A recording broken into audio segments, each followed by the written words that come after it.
किसी ने क्या गजब की दो लाइन कही है कि तेरा किया हुआ बुरा तेरे पास ही रह जाएगा और तेरा किया हुआ अच्छा तेरे पास ज़रूर लौट कर के आएगा। हेलो गाइज, मैं प्रवीण लेकर के आया हूँ आज फिर से एक नई कहानी। दोस्तों, आज की कहानी है एक साधु बाबा की। किसी गांव में एक परिवार रहा करता था। उसमें एक महिला थी और एक आदमी था, उसका पति था। और परिवार में एक उसका लड़का था, लेकिन उसका लड़का जो है वो बाहर रहता था, बाहर कमाने गया था क्योंकि उसका परिवार काफ़ी गरीब था। उस महिला की एक आदत थी कि जब भी वो अपने लिए खाना बनाती थी अपने परिवार के लिए, तो उससे एक रोटी एक्स्ट्रा बनाती थी और वो रोटी जा करके अपने गेट पर रख देती थी। देखती थी कि जब जब वो रोटी रखती थी तो काफ़ी दिनों से गेस करती थी कि एक साधु बाबा आते हैं और वो रोटी ले करके चले जाते हैं। और जब जब रोटी लेके जाते थे वो एक ही लाइन बोलते थे कि तेरा किया हुआ बुरा तेरे पास ही रह जाएगा और तेरा किया हुआ अच्छा तेरे पास वापस ज़रूर लौट करके आएगा।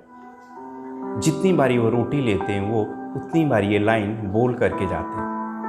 जो महिला थी काफ़ी इरिटेट हो गई थी, सोचती थी कि क्या ही कुछ दिन बीतता है जब, तो महिला इतनी इरिटेट हो जाती है, सोचती है कि क्या ही ये जो साधु बाबा है रोज़ रोटी ले आता है और हमारा शुक्रिया भी नहीं करता, हमको धन्यवाद भी नहीं बोलता और सिर्फ यही लाइन बोलता है कि तेरा किया हुआ बुरा तेरे पास रह जाएगा और तेरा किया हुआ अच्छा तेरे पास लौट कर ज़रूर आएगा।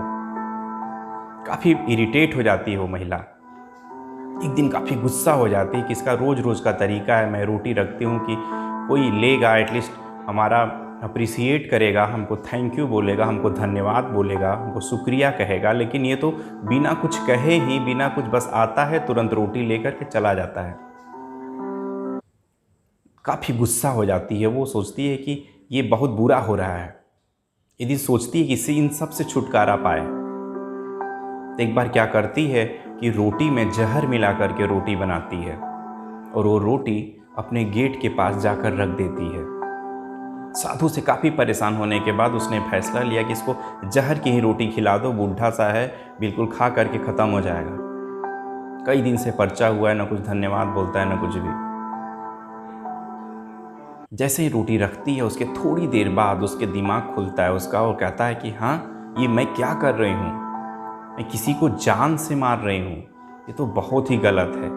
फिर वो जाती है, चुपचाप जहर वाली रोटी ले आकर के अंदर रख देती है और वहाँ पर एक अच्छी रोटी जो है वहाँ पर फिर से रख देती है। तब तक फिर से वो साधु आते हैं और फिर से वही लाइन बोलते हैं कि तेरा किया हुआ बुरा तेरे पास ही रह जाएगा और तेरा किया हुआ अच्छा तेरे पास वापस ज़रूर लौट करके आएगा। ऐसी कह करके फिर से वो रोटी ले करके चल देते हैं।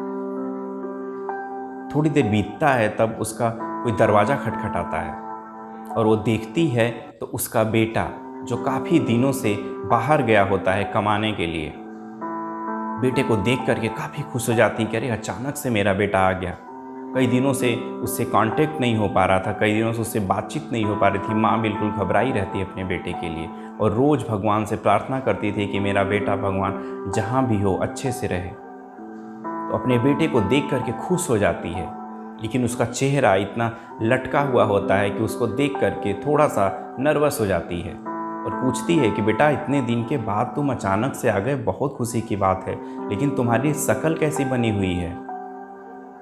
उसने बताया कि माँ, मैं ऐसी कंट्री में चला गया था कि जहाँ पर युद्ध छिड़ गया था और वहाँ हम लोगों को जेल में बंद कर दिया गया था। किसी तरह भागते फिरते वहाँ से हम लोग निकल कर आ गए अपने घर। और माँ जानती हो, हम लोग जब रास्ते में थे तो इतनी भूख लगी थी कि लग रहा था कि प्राण चला जाएगा। न तो पैसे थे खाने के लिए, न तो कोई दे रहा था। तब तक एक साधु बाबा मिलते हैं, उनसे कहते हैं कि बाबा एक रोटी दे दो।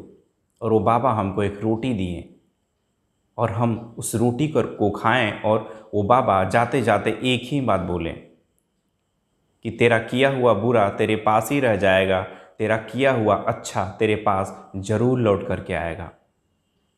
इतने में माँ जो है बिल्कुल रोने लगी, बच्चे को गले लगाकर उसने सोचा और भगवान का शुक्रिया किया कि प्रभु हमने आज वो जहर वाली रोटी नहीं तो रख दी। अगर मैं जहर वाली रोटी रख देती तो वो साधु बाबा हमारे बच्चे को ही रोटी देता और मेरा बच्चा वो जहर की रोटी खा लेता। तो लाख लाख शुक्रिया मेरे भगवान की मेरा दिमाग तुमने खोल दिया। दोस्तों ऐसा ही हमारे ज़िंदगी में भी होता है। हम कभी कभी कोई छोटा सा ही, चाहे भले ही या बड़ा या छोटा, कोई भी अच्छा काम करते हैं जब भी, तो हम बिल्कुल वेट करते रहते हैं कि हमारा कोई शुक्रिया करे, हमारा कोई अप्रिसिएट करे। ऐसा हमको लगने लगता है कि हमारे इस काम को करने से कोई मतलब नहीं है। लेकिन इतना तो तय है कि आपका किया हुआ अच्छा आपके पास ज़रूर एक न एक दिन आएगा। तो छोटी सी कहानी हमको बहुत ही बड़ी चीज़ें सिखाती है कि जब कभी ज़िंदगी में हम कोई अच्छा काम करते हैं तो किसी के अप्रिसिएशन की ज़रूरत नहीं है हमें। आप अच्छे कार्य हमेशा करते रहिए, क्योंकि अगर आप बुरे करेंगे तो वो बुरा कार्य आप ही के पास रह जाएगा, और जो अच्छा कार्य होगा वो आपके पास लौट कर एक ना एक दिन ज़रूर आएगा। तो किसी के अप्रिसिएट की ज़रूरत नहीं, किसी के धन्यवाद कहने की ज़रूरत नहीं आपको। आप अपना अच्छा कार्य लगन से करिए, खुद के लिए करिए, वो परमात्मा हमेशा ज़रूर देता है। तो दोस्तों आज की कहानी कैसी लगी आप हमें ज़रूर बताइएगा, और अगले हफ्ते मिलता हूँ फिर से प्यारी सी कहानी के साथ। तब तक खुश रहिए, मस्त रहिए और अच्छा कार्य ज़रूर करते रहिए। जय हिंद।